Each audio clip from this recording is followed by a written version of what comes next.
What's up, everybody? Welcome to your Monday Live. Obviously, I'm not Greg. Greg is not feeling super great today, so he took the day off. And, well, not off. Greg never takes a day off. But Greg's not here right now, so I'm filling in. Try to keep it just like we normally do it. I will start off and say hello to some folks here in the chat. We've got people we see every week. Threll's Inspired, Richard Hooker, Hike and Fly, Jillian B is here. The Aerial Boogeyman, I've seen his name a bunch. Drone Shots says Greg. Hi. I'm not Greg, but hi. Let's see, who else? Scott Jordan, Dean Schaefer, Dean Wells, Ernest Knox, John Jackson we see all the time. Tom is actually in the back doing my job normally. Rat Motors, Ed Rutledge, we see all the time as well. Welcome, everybody. Oh, I see formerly film photography in there as well. All right, looks like we've already got some questions going, so I'm going to jump right into them. Getting started. Let's see here.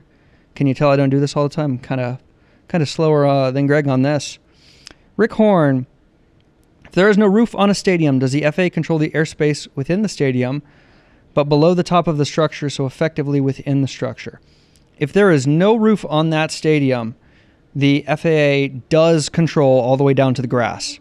So if you've got a stadium that has like a retractable roof or something like that, the FAA is going to control all the way down to the grass because that drone has the potential to go up into the atmosphere, up into the airspace.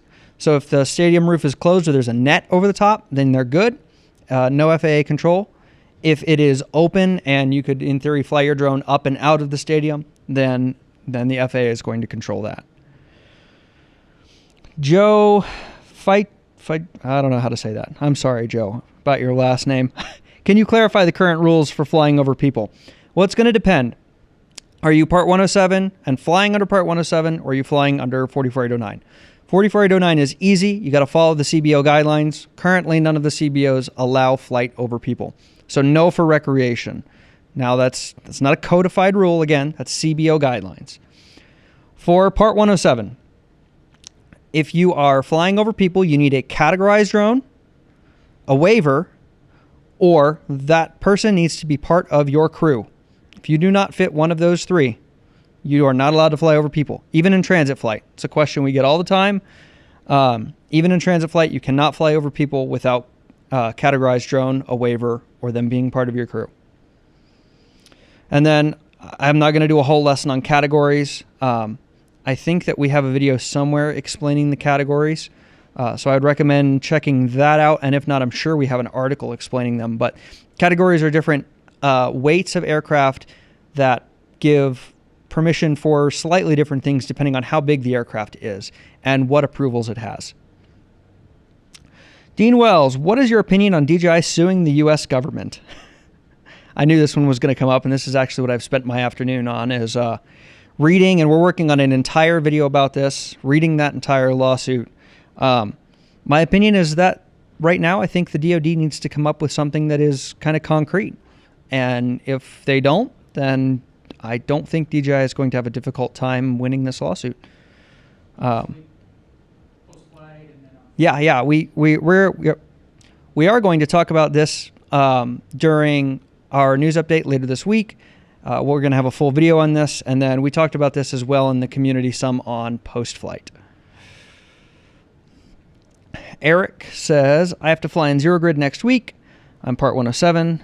There are trees around the area 60 feet and higher. I'm asking for 60 feet max AGL.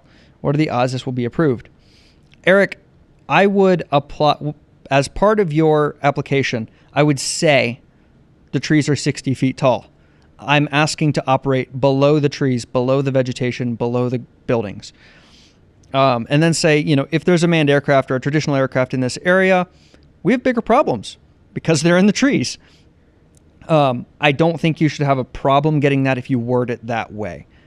But it's going to depend on your specific air traffic manager or the air traffic controller, how busy that airspace is and what they do have going on. If you're right next to a helipad, you may need to coordinate more with that helipad and say, hey, I know these folks are here.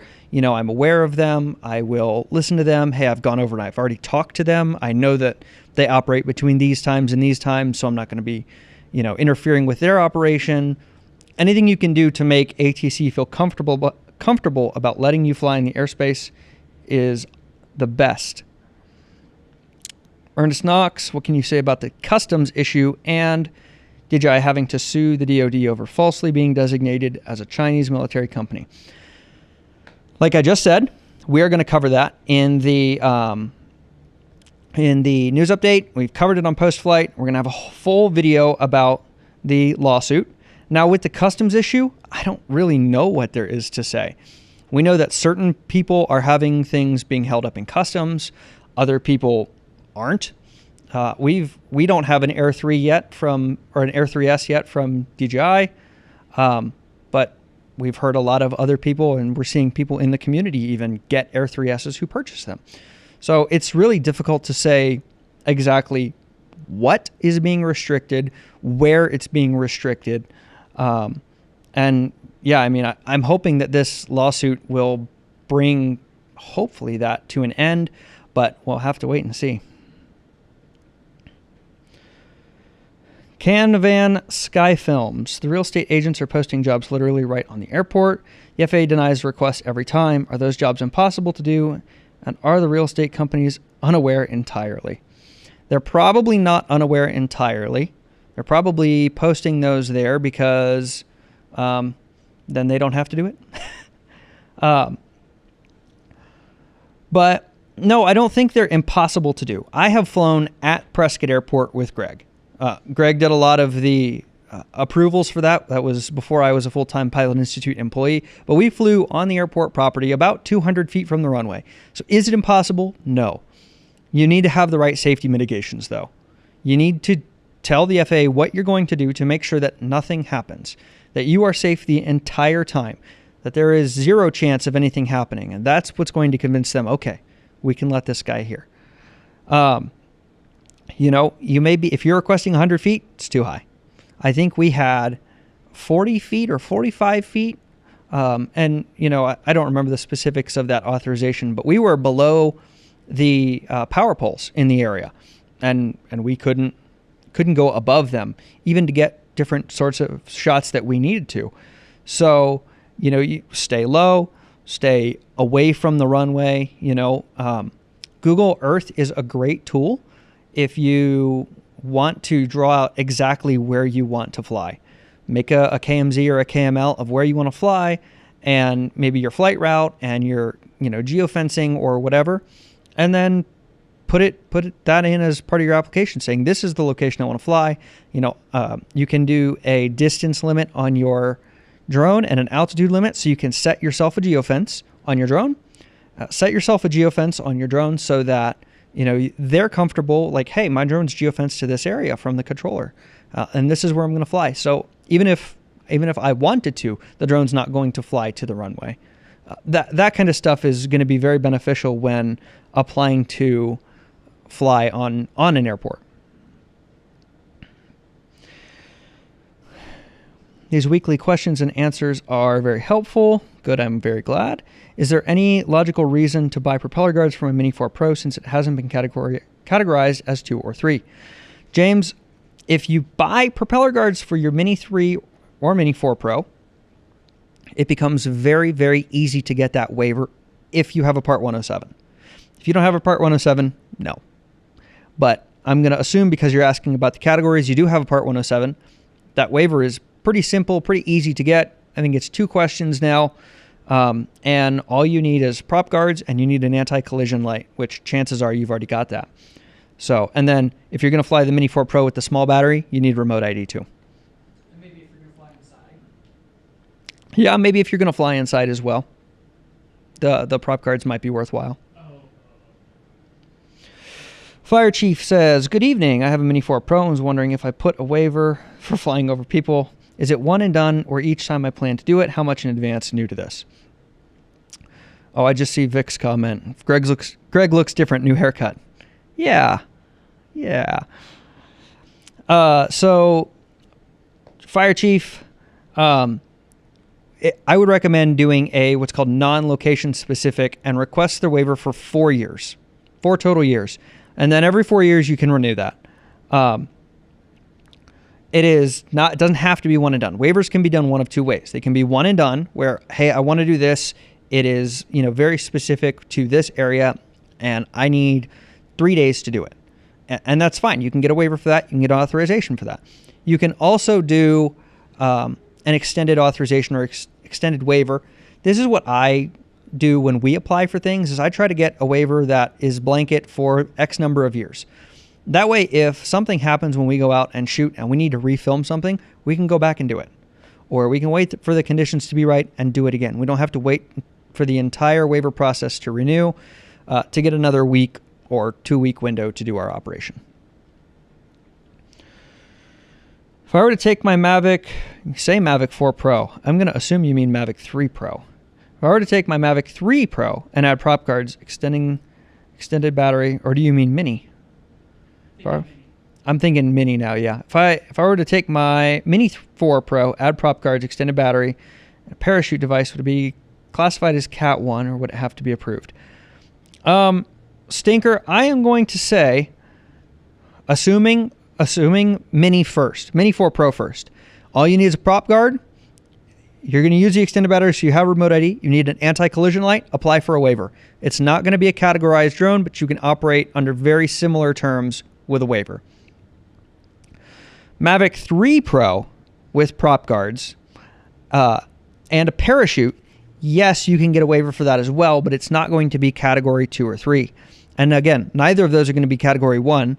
Category 1 is 0.55 pounds or less. And so the propeller guards on the Mini 4 are going to put it over that weight limit. El Cabra says, can you fly your drone from a moving car? Yes, you can under Part 107 in sparsely populated areas. Now, I don't think that there is any restrictions on recreational flyers.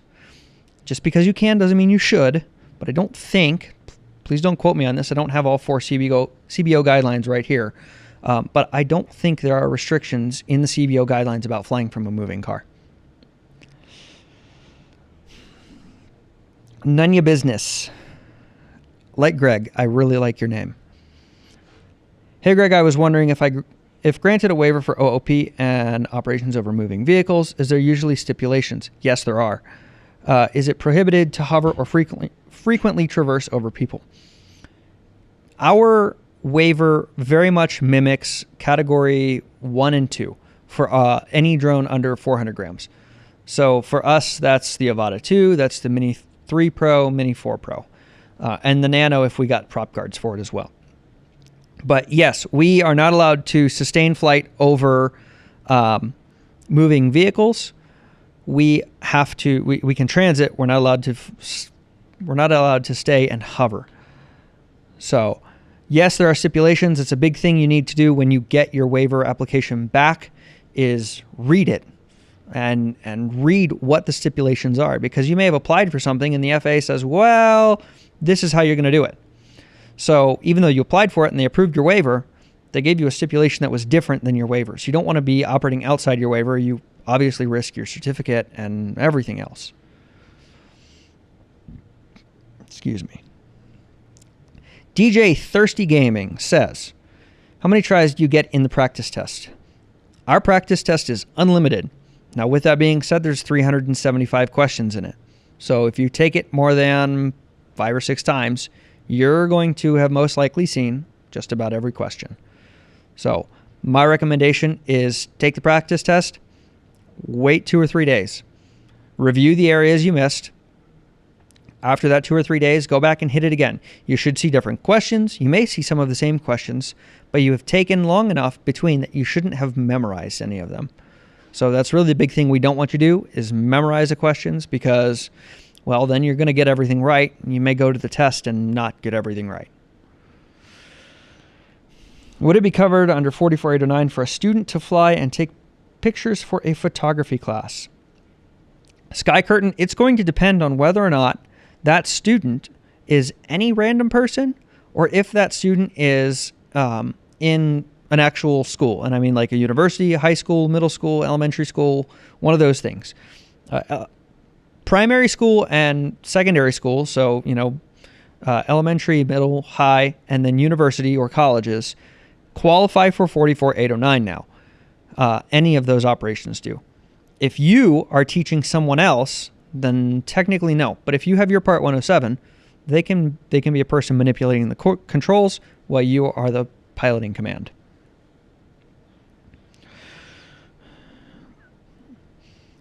Will DJI update the Mavic 3 Cine to have that cool user-defined pano? I was hoping to use a 7X camera for it.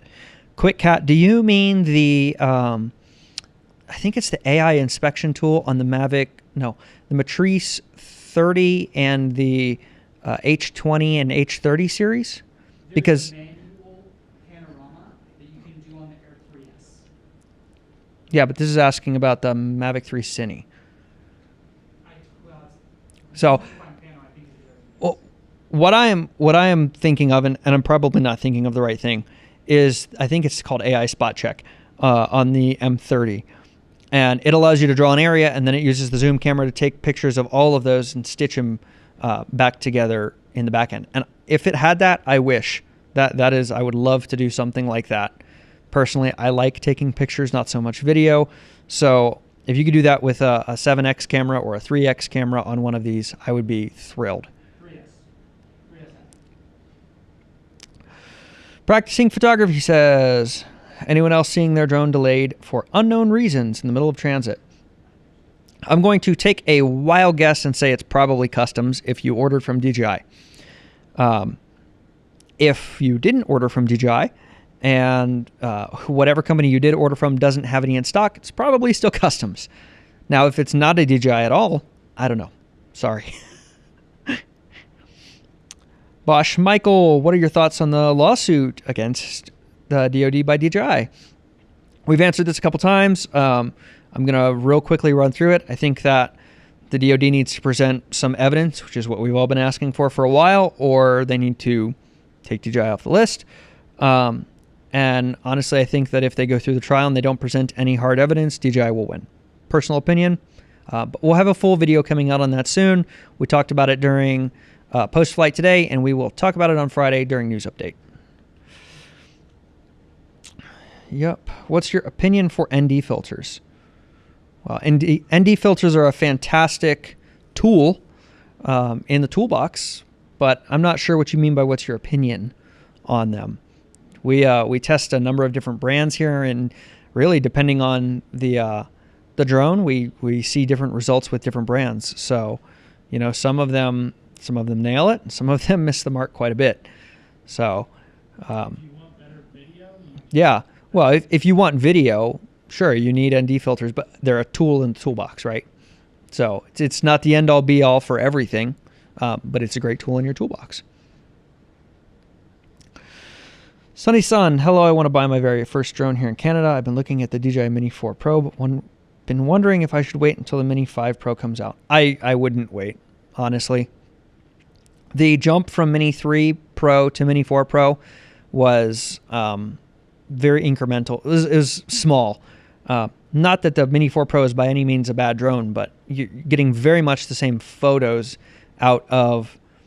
photos and video out of the Mini 3 as the Mini 4. Same size sensor. Really, it's probably the same sensor with slightly different, firmware and stuff like that. But I love my Mini 3 Pro. It was the first upgrade I had done since the Phantom 4 Pro. And I will probably wait a while until I get another one. Oren says, can the ND filter affect the Neo tracking when walking in dark shade under the trees? Yes, it could. Not something I have tested yet. We might have to get out and test that. Engineered Drone Services, Minot says, which drone currently accept LiDAR capabilities? Thanks, Minot. DJI drones. Which DJI drones currently accept LiDAR capabilities? That's going to be the Matrice series, and specifically not the Matrice 30 series. So the Matrice 200, 210, 300, and 350, along with the Matrice 600, if you can find one, and batteries for it will as well. The 3S has LiDAR Right. Yeah. It's not. I don't think it's the LiDAR that you're thinking of. The Air 3S has anti-collision LiDAR, but not anything you can get data out of, like a point cloud. So, yeah, I think that you're going to have to get into one of those bigger drones if you want to get into LiDAR. Suspect Skate says, I live near a regional airport with Class E airspace. The airport only operates during daylight hours. How do I get LAANC after hours, or does the airspace turn to Class Golf? Check for verification on what happens after hours. Check the chart supplement. That will tell you in plain English what the airspace is, if it's Class Echo always, or if it changes to Class G after hours. If it changes to Class G after hours, you don't need approval. If it remains Class E, then that LAANC, you should just be able to apply for LAANC and get LAANC as normal. Practicing Photography says, will flyaway stop at the program geofencing? One would hope so, but generally a flyaway is a malfunction of some sort, so I wouldn't trust necessarily it to actually work the way it's intended, because it's not working as intended anyway. So I think that's going to depend on the drone. For example, like the drone shows have two boundaries of geofencing. One is like the, hey, you're not supposed to be here. And the second one is a kill switch. So if it hits that second geofencing, it just disarms and falls to the ground. So it's really going to depend on how the drone's programmed and what drone it is.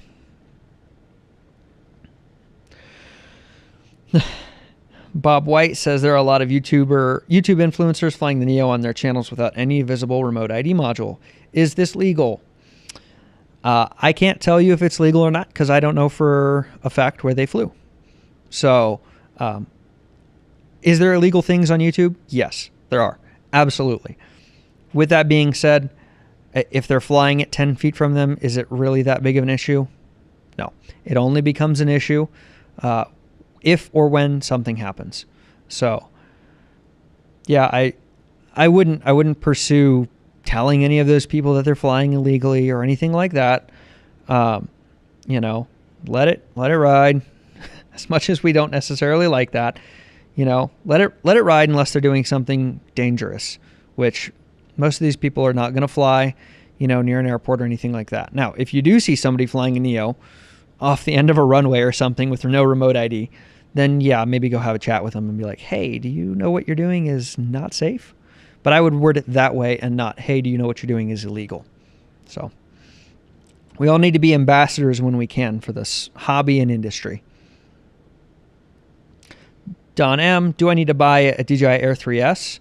What does the Air 3S, my Mavic 3 Pro and Mini 3 Pro can't? Is it worth the investment? Thoughts from the community. I have not gotten my hands yet on the Air 3S. With that being said, I have heard rumors, right? Rumors, just that. Have not been able to verify this for myself, that the Air 3S video is better than the Mavic 3 Pro. So again, can't verify that. That's what I've heard.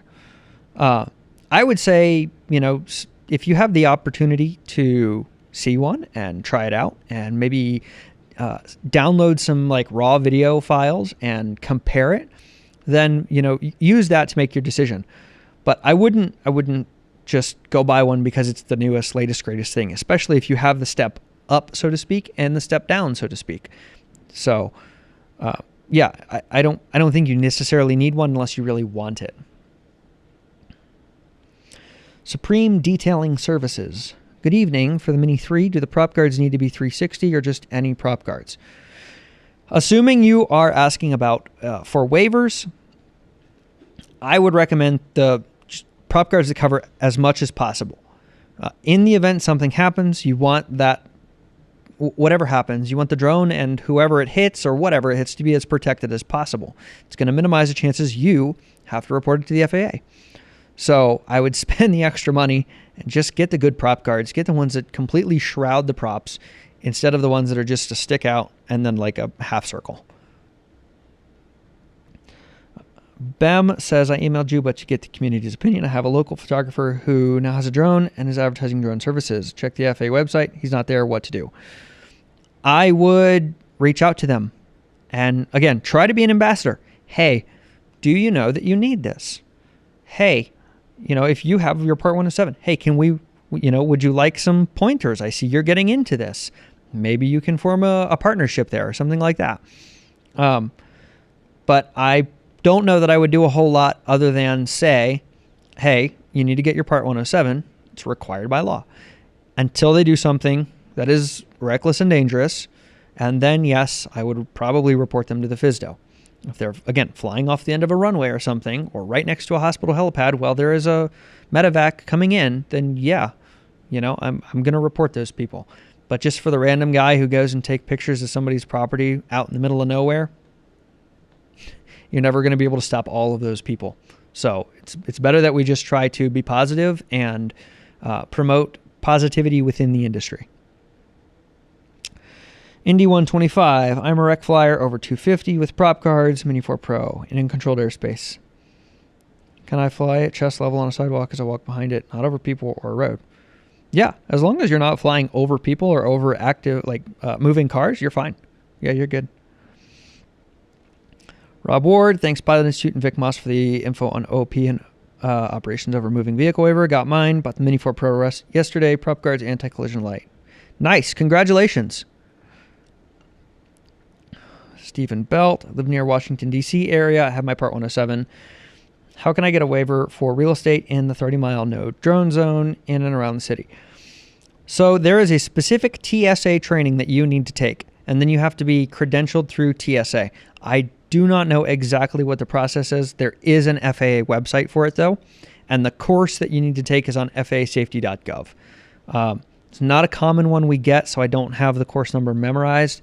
Maybe Vic or Tom can put it in the chat if they can find it. Otherwise, if you shoot me an email, I will find it for you and respond. My email is jason@pilotinstitute.com. Bosch Michael, as 44809 pilot, do you have to follow the CBO guidelines for all the CBOs or just one? Nope, just pick one and follow that CBO's guidelines. So, for example, if you fly FPV, the FPV Freedom Coalition is probably going to be great for you. If you fly foam RC airplanes, Flight Test is probably going to be great for you. If you are doing education, STEM-C is probably going to be perfect. LAANC, that brings back my previous query. If a CBO doesn't mention a certain activity, is it automatically illegal, i.e. flying from a car? No. No, if they don't mention it, then use your best judgment. Just because you can doesn't mean you should, right? So you probably shouldn't drive through New York City flying from a moving vehicle. But out in the countryside, if you're doing I'm just going to fly my RC airplane alongside the car to see how far I could fly it in theory, then sure, do it. Lewis says, just bought a new DJI Mini Pro. What do I do to my Mini 3 Pro if I am selling it? If you registered it, remove it from the drone zone, cancel that registration, and unbind the drone from your DJI account. Otherwise, whoever you sell it to is not going to be able to use it, and they're not going to be very happy about that. So make sure before you actually sell it to unbind it from your DJI account. You should just be able to go into profile, and then it is My Devices, I think, and you just unbind from this account, and it will open that drone up to be rebound to someone else's DJI account, so that if something happens, one, they don't come looking for you, and two, the other person can fly it. They can get a warranty on it if they want, all that jazz. Whew. Ace footage. Will we see an RC2 Pro? My waypoint missions are killing my RC2 with the Air 3. I anticipate we will eventually see an RC Pro. I'm going to guess it's an RC Pro 2, not an RC2 Pro. But who knows? DJI and their naming is sometimes a nightmare. We had the Mavic 3, the Mini 3, the everything 3, it seemed like, all at the same time. So I would anticipate, yes, we will eventually. Mini 4 Pro have problems in sensing system, did not function. Any idea? Joey, have you plugged it into the DJI Assistant app and just made sure that everything is up to date? That is one potential, and then the other is that You should be able to calibrate your vision system using that app. So if it calibrates and it works, perfect. You fixed your issue. If it doesn't calibrate and continues to not work, I would reach out to DJI. Paul says, late joiner, apologize if this is answered. In light of the potential ban, should organizations be wary of purchasing Mavic Enterprise products? I would not be. It's currently still one of the best tools for the job. If it's the right tool for your job, then get it. I would not be hesitant on that personally. So far, all the bans we've seen have not been current products. They've been future products. So I think that we're good there. But yeah, I mean, your organization could choose to go a different route as well. There are a ton of other manufacturers other than DJI. You're just going to pay for it. All right.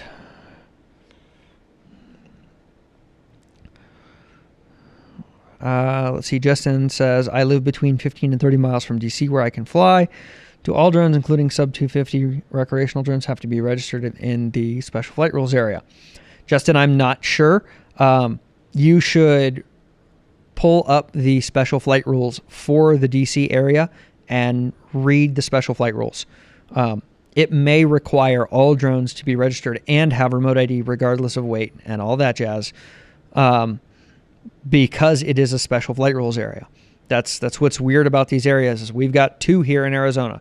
Grand Canyon's one and Luke Air Force Base is one, where the traditional rules just don't apply, or they apply differently, or they apply to everything.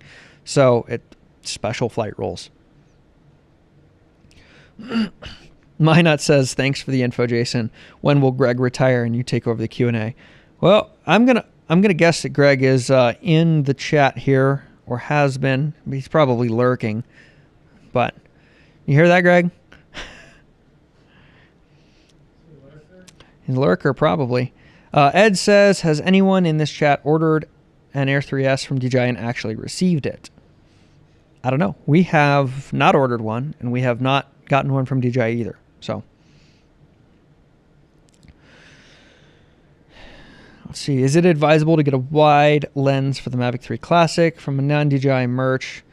Unofficial lens is unavailable to me in Ireland. You know, personally, I'm not sure. Maybe for video you would want to use a wide angle lens.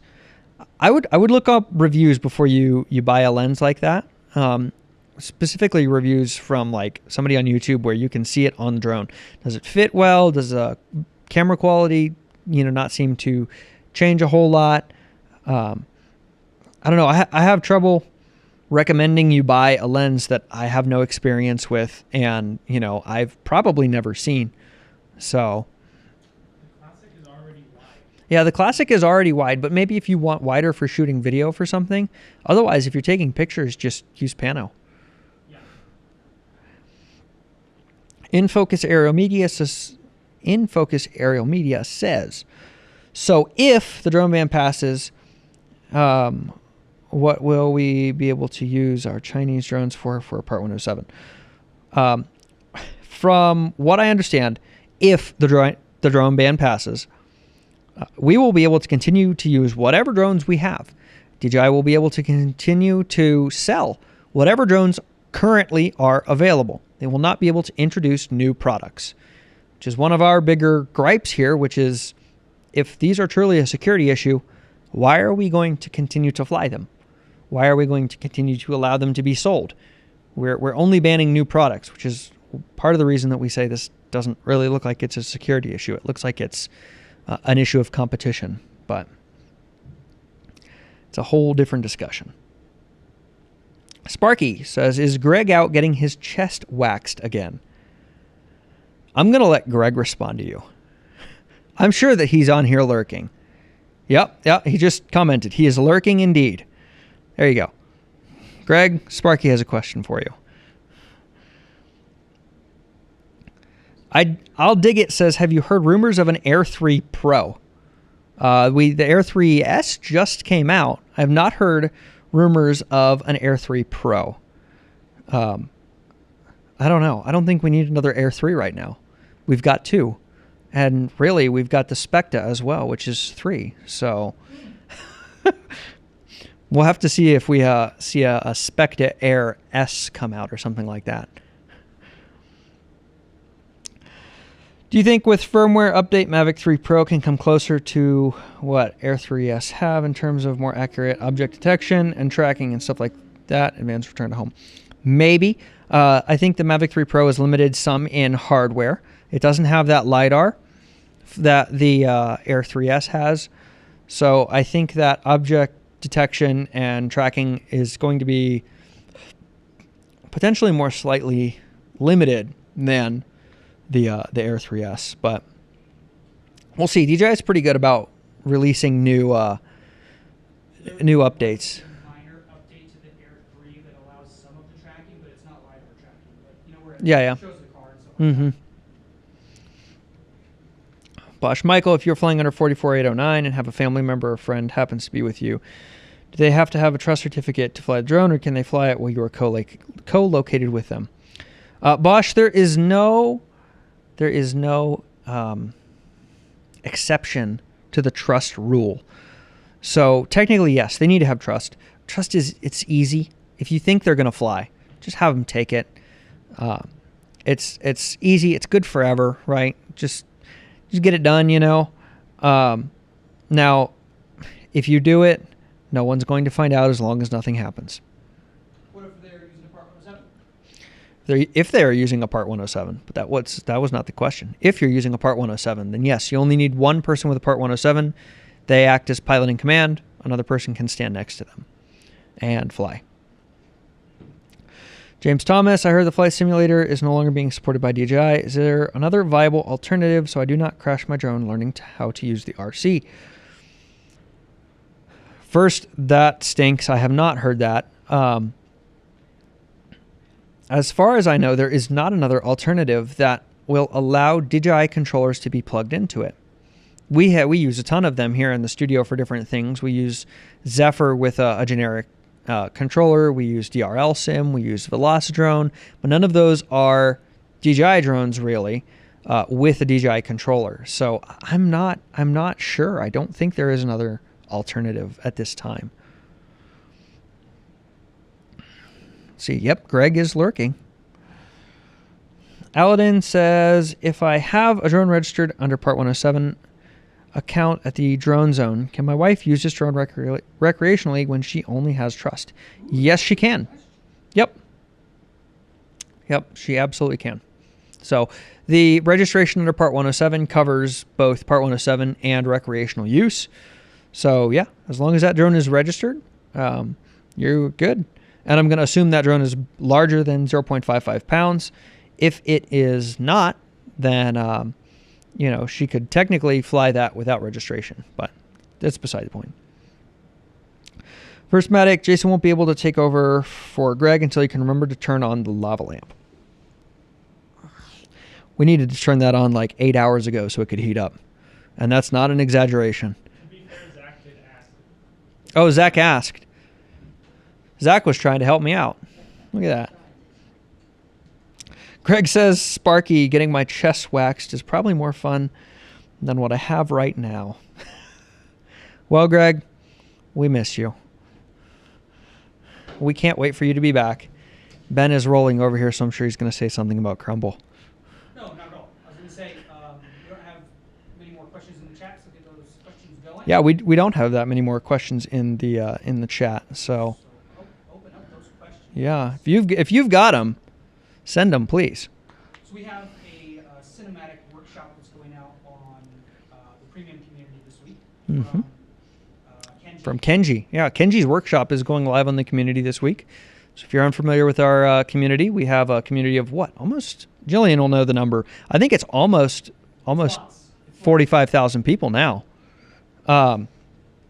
And we have inside that community, we have a paid community where you can join and you can get coaching and get exclusive workshops and access to content and extra stuff that we can do with folks for a fairly small price. So and then we're going to get the the Air 3S eventually, so we should ask them what they want us to. Yeah. What questions they have about the Air 3S. What questions do you guys have about the Air 3S that we can answer? Maybe not right now, but once we get it in a video. You know, I do a. Yeah. What would you like to see? I do a lot of the scripting, so this is a great opportunity for me to see exactly what you guys want to see. So. Yeah. What drone should we compare it to? We were discussing in the office the Mavic 3 Pro, the Air 3, Air 2S, Mini 4 maybe, Mavic 2 Pro. What do you guys think? I'll tell Nano. I don't think so. I'll tell Light if we still had it. That's all good. We do have a couple more questions now. What are your thoughts on customs holding the drones hostage? Should I go ahead and order an Air 3? Whoa, that got messed up. An Air 3S now or wait and see what happens? I would probably just order the Air 3S. And we've seen people in our community who have ordered it and gotten it, and then we don't have one. So I think it's very, very hit and miss with what gets through, what doesn't get through, and exactly what the restrictions are. So I don't know that there is a uniform policy across all of CBP, which, you know, we won't know, but it seems like some are getting through, some aren't, and the larger shipments of DJI appear to be what is being held the most. Also, there's a message from Jillian. She wanted you to mention the voting is open for the photo contest for Halloween. Okay. Let's see. Is there an app to keep flight data? Yes, there are a couple apps to keep flight data. I would recommend either Aloft, if you use Aloft, or AirData UAV. And both will sync with most flight system, the cloud sync, like DJI used to have. For current DJI drones, you'd actually have to upload those from whatever controller you're using to that website. I'm new to drones. Will the DJI RC remote? New to drones. Will the DJI RC remote that came with the Mini 4 Pro professional drone? I'm not sure what your question is about the remote that comes with the Mini 4. Could you rephrase, please? Thumb Drone says, I've got one if you're flying the DJI Neo. Under Part 107, do you register the Neo, the remote ID module, or both? Both. It has to be, so kind of both. You don't actually put the serial number of the Neo into the drone zone. You register the Neo and you put the serial number of the remote ID module into the drone zone as the serial number of the Neo. I know that's kind of screwy. And then you mark the drone, not the module. So, and then that kind of becomes one unit. So our Neo, which is in the other room, we have it marked. We have the little drone tag BS version 2 that lives on top of it. And that's the drone, so to speak. So Highlander Mike Golf says, does anyone use insurance when flying Part 107? If so, any recommendations?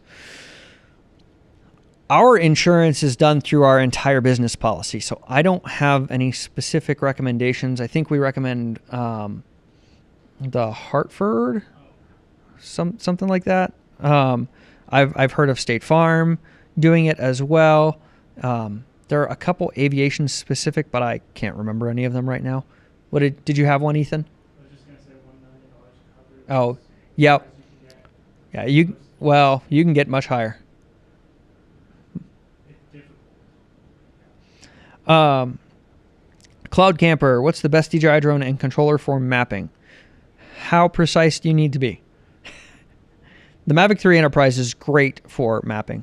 It's just drone and controller, just like a Mavic 3 or a 3 Pro smart controller, and you're going to be able to go and map whatever you need to map.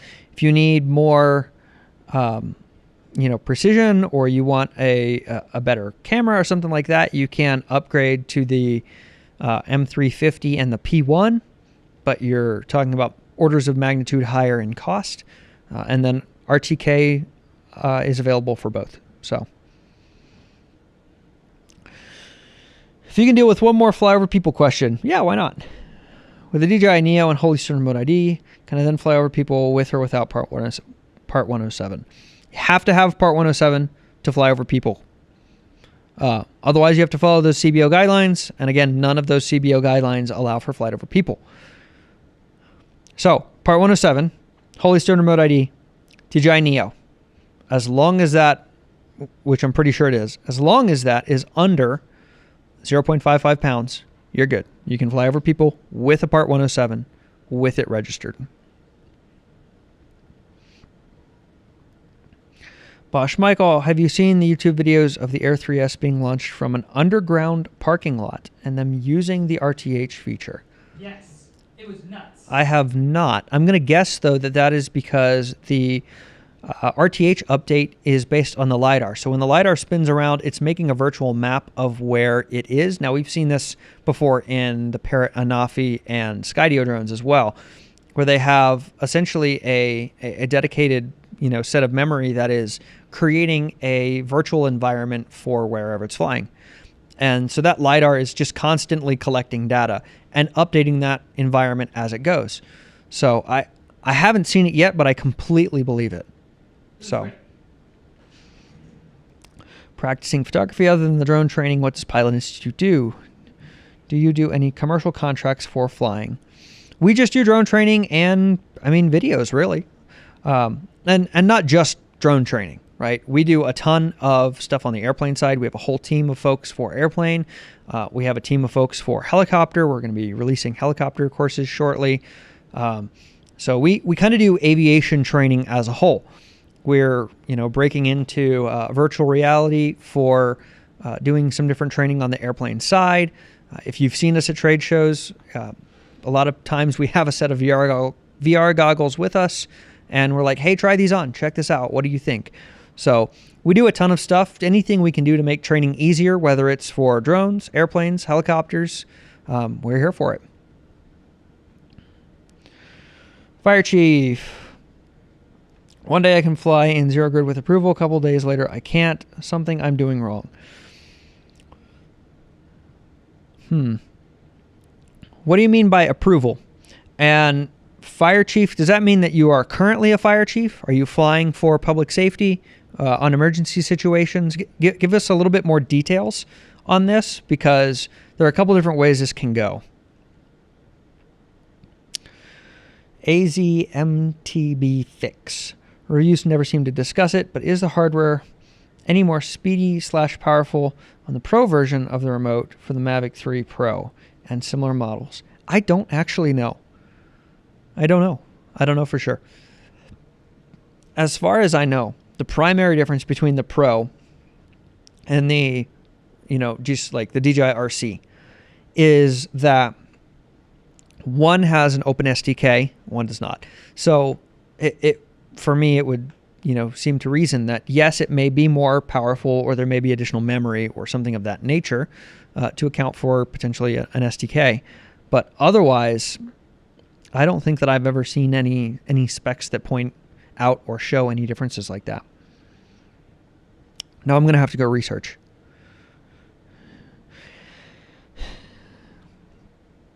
If a claimed Part 107 pilot is flying in Class D airspace and claims DJI geofencing indicated that he can fly there, is he right or wrong? DJI geofencing is not the same as the FAA's. So if the only permission you got in Class D airspace was from DJI, you should file a NASA report. I don't know if you're asking for a friend or not, but if you are, file a NASA report. No, DJI geozones are not the same as LAANC. Getting permission to fly via DJI's geozones is not permission from the FAA to fly. You would need to get permission from LAANC, then from the geozone or DJI, and then you're good to fly. Do you think I should wait for Mavic 4 Pro, or get the Mavic 3 Pro now, or get the Air 3S? Depends on what you're doing and how soon you need it. I think that if you're just getting into flying drones for, fun, non-recreational purposes, maybe, Air 3S is probably going to be great. It's going to fly like any other DJI. It's got 2 cameras on it. It's got a 1-inch sensor on it. We've seen pretty good video and photos come out of it. So I would say, go for it. If you're just now getting into it, you don't know if you want to do this for a hobby or what, maybe the Mini 4 Pro is good for you. But without having more info on exactly what you're doing, I don't know that I would recommend waiting for the Mavic 4 Pro or getting the Mavic 3 Pro now. You can probably break into whatever market if you're just starting out with a much cheaper drone, and then the next one becomes, a goal or a business expense, or, I need it for the shoot. Tarheel says, how much does it cost to get Part 107, including educational videos? So there's two options here. One is going with a course. I'm not saying our course. Obviously, I'm biased. I think our course is the best. But a course is going to run you about $150. The exam is going to run you about $175. So all in, you're $325 to $350.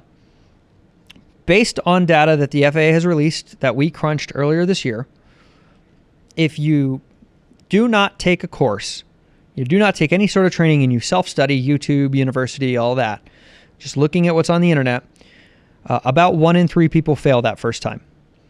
So, I would recommend get training. If it's not with us, fine. Just get training, some sort of training, so that you are a proficient pilot. You're safe in the airspace.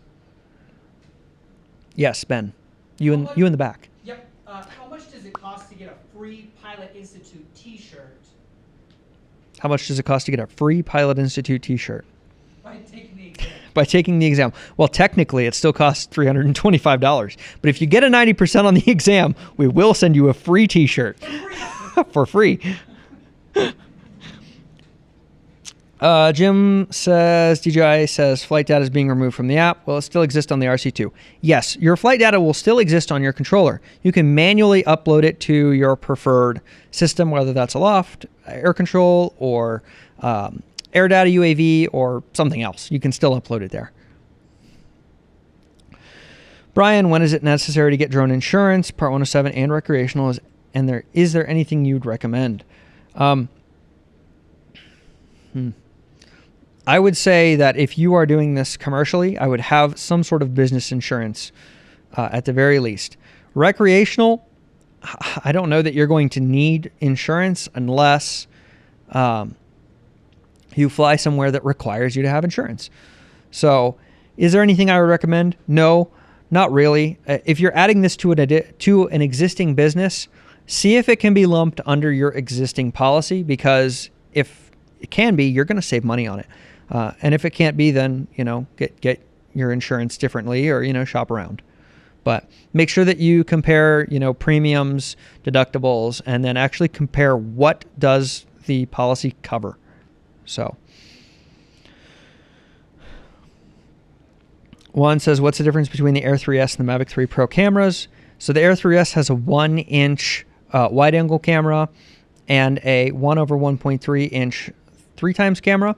The Mavic 3 Pro has a 4/3 wide camera and then two 1/1.3 inch, actually, no, a 1/1.3 inch 3x camera. So same thing there.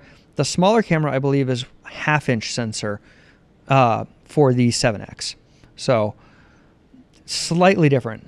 I'd say the 3S has some software upgrades. Yes, the 3S has software upgrades, and it's newer, right? So it has a new encoding system, they say, that reduces file size by 30% with no loss in camera image quality. So again, we don't have one. Haven't been able to verify that yet, but as soon as we know, you will too.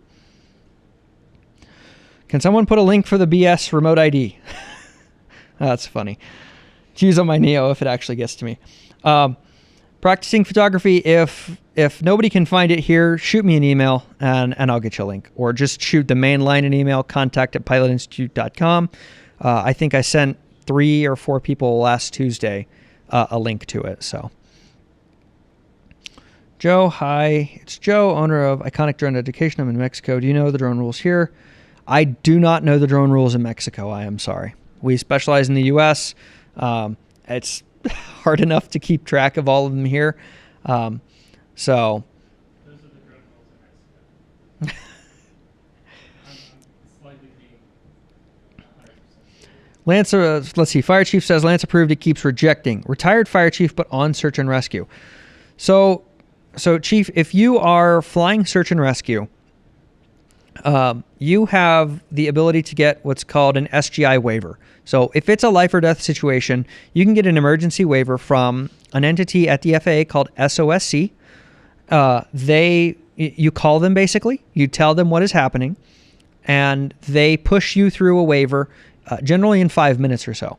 That is what I would use if you are flying in an area that is zero grid and you're in a life or death situation. Call them, see what they can do to help you. So they may be able to get you 100 feet in an area that you have in the past had trouble getting 50. So just, call them. Joe, also, are you having the same issues with drones getting delayed due to customs all us dealers are dealing with? Yes, we are. In addition, flying zero grid and continued to fly, even though I showed him on the app, what would you say to him to get your point across? And he's changed his behavior. Pat, this is on a... Okay, yep. So, Pat, if he's flying in zero grid, continuing to fly, even though you've showed him that he's doing something unsafe, that is when, if you have his information, I would just call the FSDO. I would report them to the FSDO and say, they're flying here on this date. I was with them. I witnessed it, and let the FAA investigate. 99% of the time, when those people get that letter from the FAA, that is a formal notice of investigation, they're going to go, oh crap. And they probably won't get fined as long as they're not a jerk. And the FAA is going to say, hey, go get your Part 107, or we're going to fine you. You have X amount of time to do it. So that is what I would do if you've already tried the polite approach. James, does Pilot Institute have a referral program where we refer friends to your course and they sign up? We do. For information on that, send us an email to our main line, contact@pilotinstitute.com. Highlander Mike Golf. Pilot Institute is the best. My daughter and I took the Part 107. She was 17 and got 2 questions wrong. I got 1 wrong. She always beat me in the practice exams. Yeah, the practice exams may actually be a tiny bit tougher than the real exam. And I think that's a good thing. I think if you go into the real exam having gotten high 80s on your practice tests, and then you got a 97 or a 98, that's perfect. That is exactly what I would like to hear. So congratulations. Free t-shirt. Yes, be sure to fill out the form in the course. All right. Would you buy the Air 3S over the Mini 4 Pro? It depends on what I'm doing, honestly. I think that if I'm shooting a lot of social media stuff, I'd probably get the Mini 4 Pro for the native vertical. If I am not shooting a lot of vertical stuff, probably the Air 3S. So, and then, I know. I waited till the end, last but not least. All right, that's going to wrap up our questions for the day. Now, if you are a member of the community, and if you're not, go join it. Please, it's free. Second, if you are a member of the community, the voting for the photo contest is live. Jillian would be very sad if I did not mention that and tell you, please go vote. Even if you did not enter a photo, please go vote. The more folks that vote on these photo contests, the more accurate our algorithm to determine who wins is. So when we only get the, 200 people that put in photos for it voting, then everybody votes for themselves. So we don't get a true winner.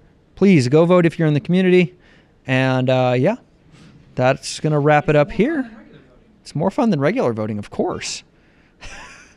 So that's going to about wrap it up for today. Next time, hopefully, Greg will be back. And Greg should be back to talk to all of you guys about all these wonderful stories we have for you on Friday. Till next time.